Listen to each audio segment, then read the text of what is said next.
movie stars, Beverly Hills, the Pacific Ocean, the nearby mountains.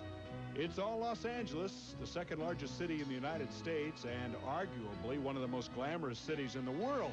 That is, if you don't mind a little smog and a few earthquakes every now and then. An ethnically rich city with a large Hispanic and Asian population, LA seems like the perfect spot for many things. But a National Hockey League franchise? Here in sunny Southern California, it just doesn't seem like hockey weather. And yet, a few of the people I talked to anyway actually have heard of this sport, actually have gone to see the LA Kings play in person.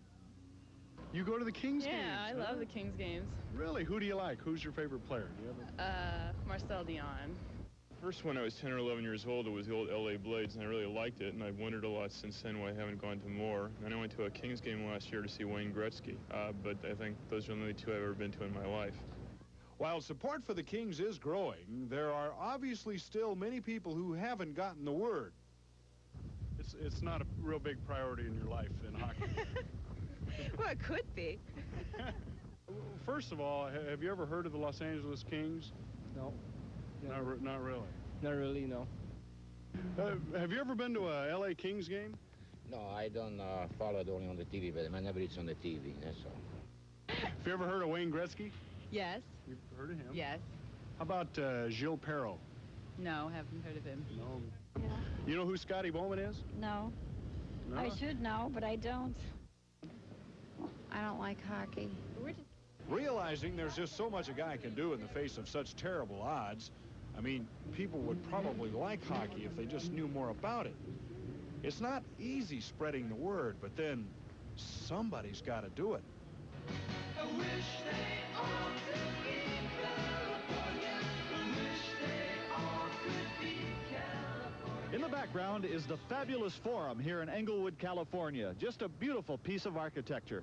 And directly across the street, another site that is very aesthetic, the famed Hollywood Park Racetrack, where the prestigious Breeders' Cup was held last November.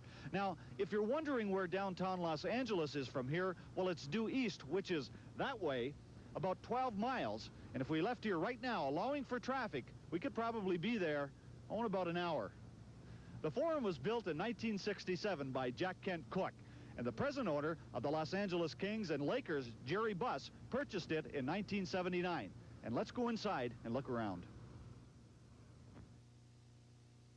Approximately 30 million people have flocked to the Forum to watch events such as World Championship Boxing, the Harlem Globetrotters, concerts of all shapes and dimensions, ice shows, and of course the 1984 Summer Olympics. More than 70% of the Forum's seating is between the goals, and no seat is more than 170 feet from the playing surface. The Forum seats just over 16,000 people for hockey games, and there are some well-known Hollywood personalities who hold season's tickets to the Kings' home games. They say there's a kind of magic in the air out here in Southern California, and you know you really can feel it. But for the visiting player, he has to be very careful that he isn't distracted. Moving from the snow and the cold to the warm sunshine and trying to think about a game sometimes is very difficult.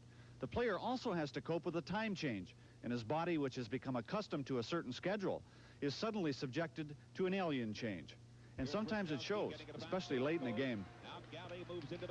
During their 17 seasons as part of the National Hockey League, the Kings enjoyed their best year in 1974-75, when they won 42 games and recorded 105 points. And the furthest they have advanced in the playoffs was 1981-82, when they lost the conference championship.